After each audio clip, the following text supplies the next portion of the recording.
بسم اللہ الرحمن الرحیم۔ تحریک لبیک پاکستان کے دوستوں کے لیے انتہائی اچھی خبر آ چکی ہے۔ تحریک لبیک پاکستان کے امیر حافظ سعد رضوی صاحب کے گھر بیٹی کی پیدائش ہوئی ہے۔ حافظ سعد رضوی صاحب انتہائی خوش اور جذباتی بھی نظر آ رہے تھے جو فوٹیج آئی ہے۔ تحریک لبیک پاکستان کے امیر حافظ سعد رضوی صاحب نے اپنی بیٹی کا کیا نام رکھا ہے آپ لوگوں کو بتاتے ہیں۔ اس سے پہلے ہمارے چینل کی جانب سے حافظ سعد رضوی صاحب کو بیٹی کی بہت بہت مبارک ہو۔ ویڈیو میں آگے بڑھنے سے پہلے آپ لوگوں سے یہی ریکویسٹ ہے، اگر آپ نے ابھی تک ہمارے اس چینل کو سبسکرائب نہیں کیا ہوا تو چینل کو بھی سبسکرائب کریں اور اس پیاری سی ویڈیو کو بھی لائک کریں۔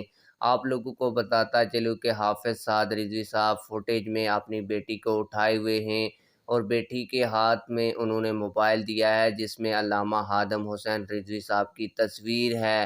حافظ سعد رضوی صاحب اس میں انتہائی خوش نظر آ رہے ہیں۔ اللہ تعالیٰ نے انہیں اپنی رحمت سے نوازا ہے اور انہوں نے اپنی بیٹی کا نام بھی نالین فاطمہ رکھا ہے۔ آپ لوگوں کی اس حوالے سے کیا رائے ہے کمنٹ سیکشن میں ہمیں اپنی رائے سے ضرور آگاہ کیجیے گا۔ ملتے ہیں کسی اور ویڈیو میں۔ اللہ حافظ۔